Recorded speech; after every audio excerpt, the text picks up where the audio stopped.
Alright everyone, this is a video that I have been wanting to make for a while, because I feel like the Deluzhnoa daggers is the most undervalued ARCHBOSS item in the game right now.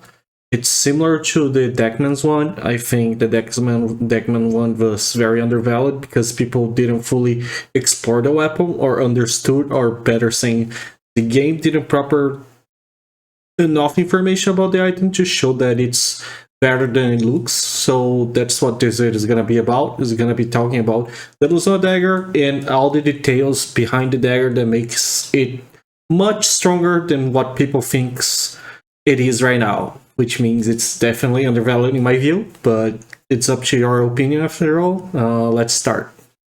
First, it has the highest offhand damage attack of all the daggers, and it has the highest attack speed and off attack chance to proc tied with the Leviathan daggers. A very important thing is that it has the attack speed traits as well, which means it's a very strong weapon when doing basic animations for like any of the dagger types. And the auto attacks also proc a lot more often because you're attacking a lot more often, which makes it do a lot more DPS for PvP and PvE. So that's an important thing to take notice. It's a very fast weapon. The other thing that is very important is the status. It gives 22 total raw status, 12 being dex and being strength. It's very similar to the Bricant's dagger, both being the daggers that give the most raw status. And it gives a little bit of crit, which can be either a good status or a dead status depending on your class, right? But that's about it for the weapon overall. Now let's talk about the important part, and the part that everyone thinks it's a terrible weapon because the description, as always, is poorly written, let's say like that. Alright, so let's start. If you read the description here, as I'm putting on the screen, you'll probably think, alright, you get 30% CD on your smoke, which was the change, the buff that they made, which they gave basically to a bunch of different weapons from Deluzhnoa and I think with the shield from Dagger, which is great, right? Then your smoke turns into ice smoke, and anyone that is in that smoke gets petrified for 1 second every second, alright? And when you get hit, it disappears or gets disabled. That's what the description sounds, right? But the description is entirely wrong, and there's a bunch of small details and I would say even secrets behind the Deluzhnoa passive that I'm gonna be talking about now. So let's start part by part, alright? So the first thing that you gotta notice and learn is that the passive does not change your smoke. Your smoke does not become just an icy smoke that petrifies people. The smoke just gets upgraded, basically.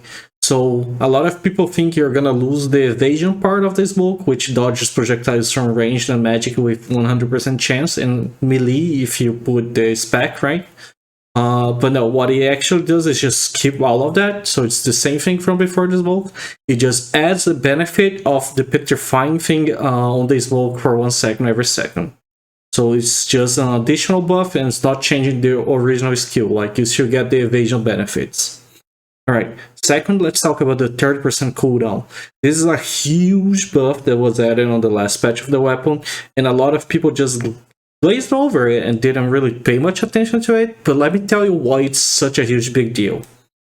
The 30% cooldown that you get on the smoke is a flat cooldown reduction that's separate from your normal cooldown. What does that mean? Usually when using cooldown, you have your normal cooldown and the effective cooldown that comes from it. What I mean is, if you have, for example, 25% cooldown status, you're gonna get 20% effective cooldown. That means that you're only getting 20% real cooldown on your skills. And that's a formula that is applied just like any other status, that you gain less and less the more you have. So for example, if you have 45% base cooldown, you only get around 30% effective cooldown. So you can see, like, when you start reaching those 30% to 50%, you don't really get a lot of true effective cooldown back, right? So the cooldown on the smoke from the Deluzhnoa is actually a flat passive that is applied without taking into consideration your normal cooldown.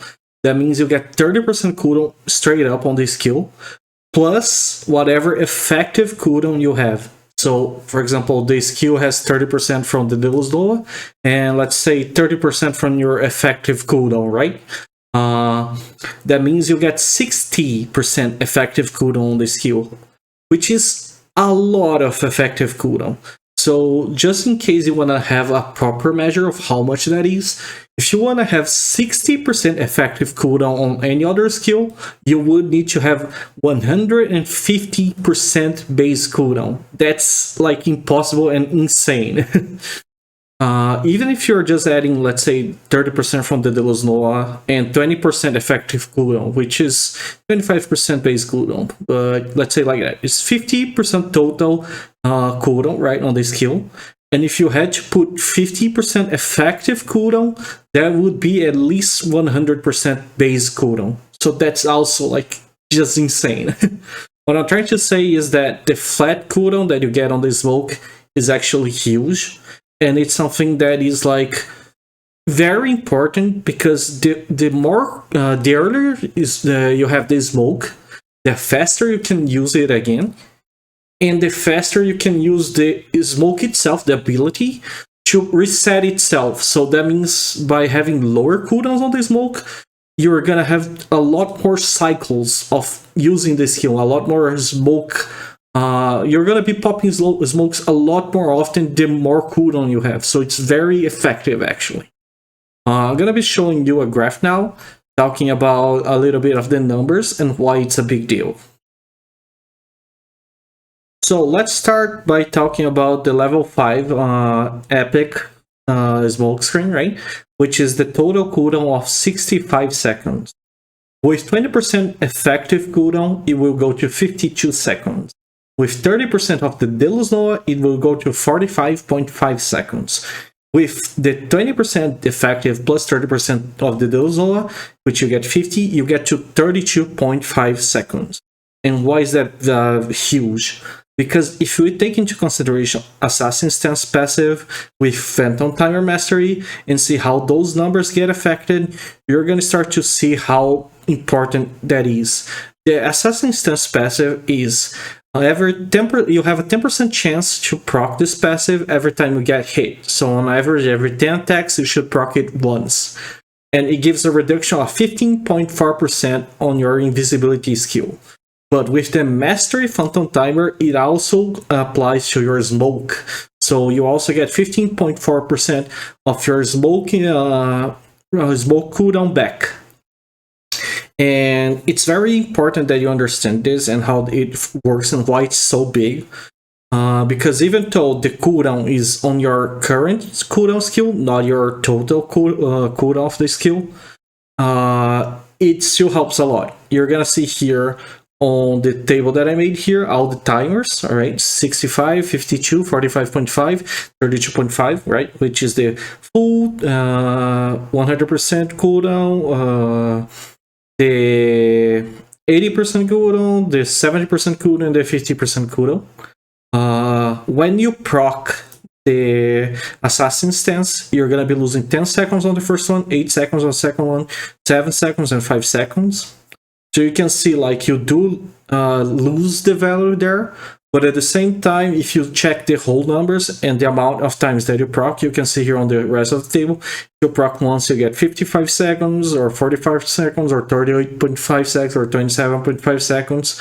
On average, from my experience, I would say, when you proc a smoke, you usually get around 1 to 4 resets, depending on the amount of people that you're fighting. If it's a huge Zerg, you a lot of times even get like full resets independent, so that doesn't really matter that much. But in normal scenarios, let's say GVG or ZVZ, where you're in a more normal position, not the middle of everyone, you end up getting around 4 resets. That's the average that I have been noticing. You get something from like 2 to 4 resets.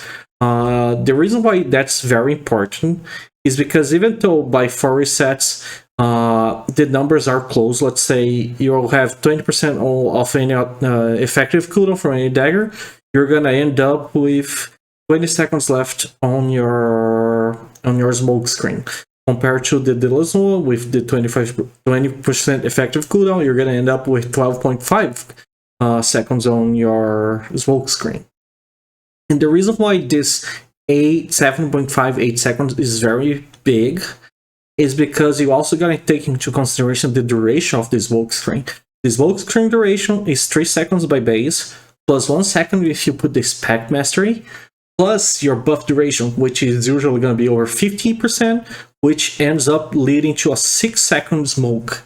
So if you subtract the effective uptime of the smoke, which is 6 seconds, from both timers, you're going to see that if you have the normal daggers, you're going to end up with 20 seconds, and 6 seconds is the effective time, and 40 seconds of downtime from the smoke.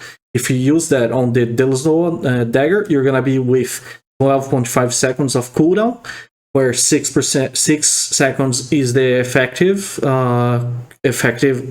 cooldown, right? The part where the smoke is active, and 6.5 seconds is actually your downtime of the skill. This is very big because if you compare the downtime of the skill, you're gonna be having only 6.5 seconds of downtime compared to the other one, which is gonna be 14 seconds of downtime. So that's more than doubled of the effective downtime. One way that I can explain that better to you is if I show you on average, let's say like this. A fight, let's say it takes 1 or 2 minutes. I'm gonna use 1 minute on this example. And every time you use this smoke, you're gonna be resetting 4 hits of the passive. You're gonna proc the passive 4 times. So how many times do you think you're gonna be using the passive, the smoke screen during that 1 minute fight? If you're using the Deluzhnoa and if you are not using the Deluzhnoa.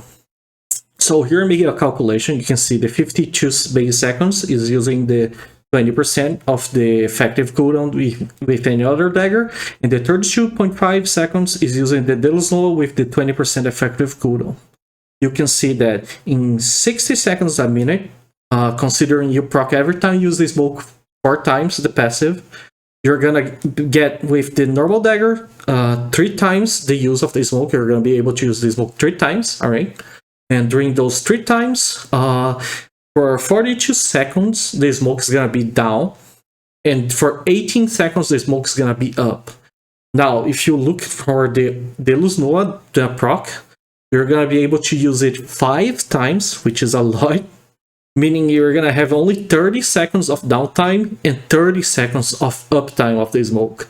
That means you're gonna be using the smoke almost twice more than the normal dagger. If you don't see how big that is, I don't know how else to explain you other than you're just gonna have double the survival, not only for you, but also for the people around you. That means you're gonna be almost using double the amount of smokes, and that scales over time. What I mean is, this is just a 1 minute sample. If you extend that, you're gonna start noticing that the time you get from the value that you get from the cooldown and the span of the smokes is gonna be much higher. And you also need to take into consideration the fact that you're probably gonna survive a lot longer, which means you're gonna be able to use smokes a lot longer. You know, it's almost like it stacks up the reason why it's so good to survival. But that's just the first part about the 30%. There's still a lot more and some other big reasons why this is so much better than any of the other daggers right now. And I'm gonna talk about it now. So a quick pause before we continue. I wanna announce my first partner on the channel, TLGM. TLGM is a Throne and Liberty guild manager app, which is used by many of the top competitive guilds in every server. Organize your guild with proper tools such as an easy display of your entire guild members list with class, gear power, roles, and many other details. Set up a personalized AKP loot system based on your guild goals for the game, rewarding players for their attendance and making sure your guild is active. Mix it with the activity calendar, where you can just schedule any events for your guild ahead of time. Set up parties easily with your member roles and class displayed, where you can just drag and drop the players based on your need. Organize your loot system with auctions, or if you don't want to use the AKP, you can also use loot rolls. Utilize VOD reviews of your members with insights to improve your guild gameplay and analyze old battles from different points of view. I joined before and I still approve the use case of it. I believe it's a must for any DKP guild that is wanna be competitive. Try out the free version, and if you like it, buy out the premium version that has access for all the features. Use code LuckyBlackCat for 20% off of your first month. And thanks again, TLGM, for the partnership. Oh, alright, we finished the first part, but even then, a lot of people think, oh, this smoke sucks, right? It's just 1 second of petrification, and like a lot of people think here, and it's understandable, because the description don't say anything about it. They think of petrification. What is petrification? A lot of people think it's the staff skill Icebound Tomb, which either slows the enemies, remove a little bit of their evasion if it has the right specs, or just petrify them, not allowing you to attack, or for them to attack or be attacked during the duration of the petrification. But turns out this is all wrong. It's an entirely new debuff. So you just scrape the idea of petrifying from the staff and consider a whole different type of debuff. So the frozen part, the petrifying frozen from the Deluzhnoa, is actually very similar to a stun or a sleep, where the enemy is putting on a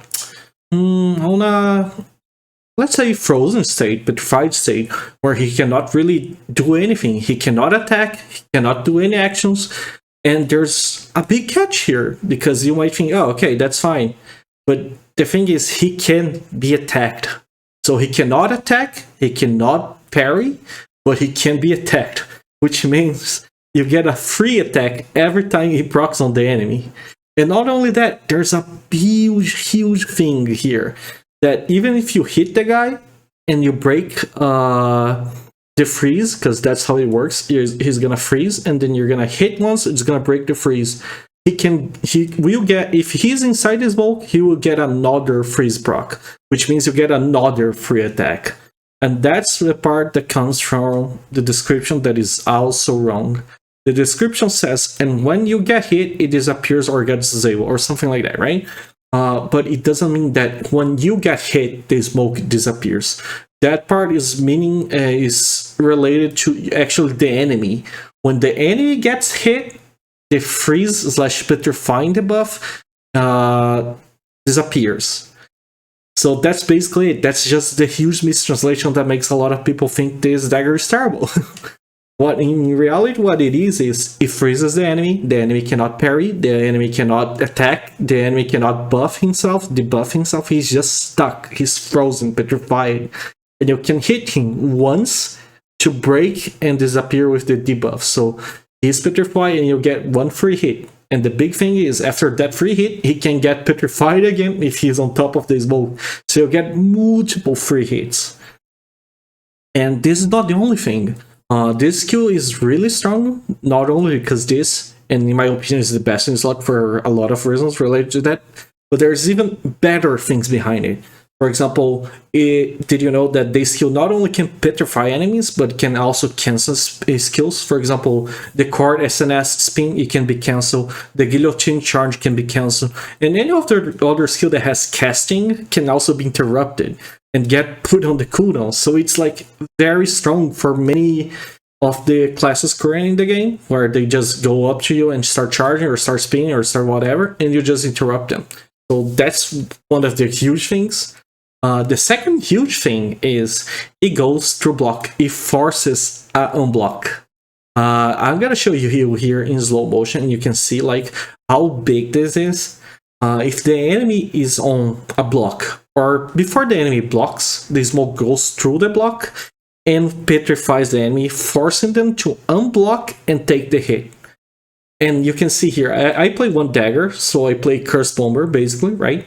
And one of my bigger weakness is the fact that people can just parry my explosion and deny all my damage, right?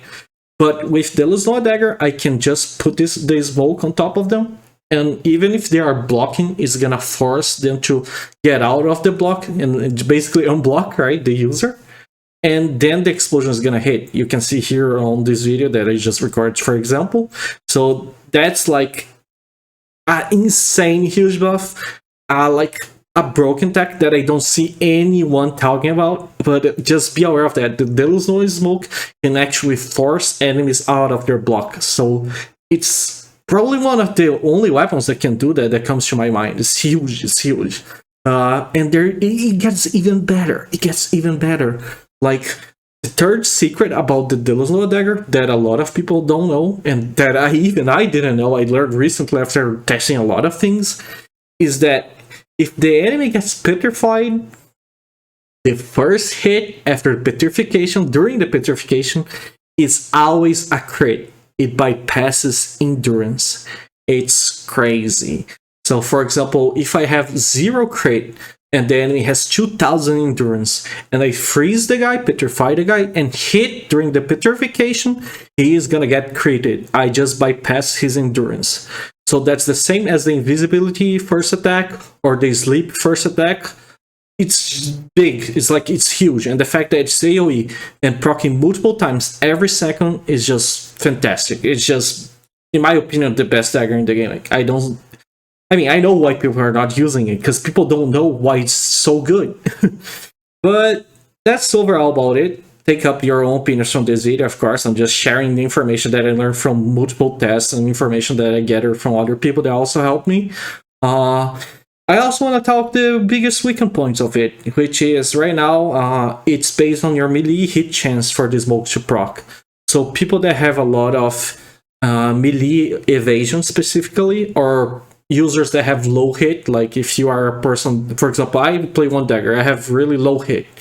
So versus evasion users, I actually use a lot of the smoke because it checks based on melee hit. But be aware that the smoke also checks multiple times. Every time it procs for 1 second, it's rolling the hit on the smoke.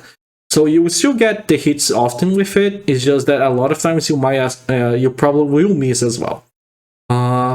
But I think that's about it. I have been talking for a long time. I didn't expect it to be this long, but I keep getting more and more excited to talk about the dagger because I think it's just fantastic. But that's up to you. What do you think about it? I hope you like it. I hope you buy it. Honestly, I think everyone should buy it. It's just like T1 Teven is getting less and less important. I think the game, the direction of the game is showing that the T1 ARCHBOSS weapons definitely gonna be overplaced with time, right? I don't think it's gonna keep being like best in slots all the time, or like keep up with the future weapons, as legendary weapons probably will be introduced soon. I think the tier 2 ARCHBOSSes will have a decent value, so I'm hoping that the Deluzhnoa Dagger also keeps some value for some time. But that's about it. I just wanted to share some lining to it. I'm sorry I spoke about it too much. It's not a very organized video, but if you enjoyed it, please like and subscribe as it helps me out, and I'm gonna be trying to bring some more videos. I still want to talk about Teven Wand versus Deckman's Wand, and which one is better in my view for what scenarios. So keep an eye out for it. But thank you for watching. See ya.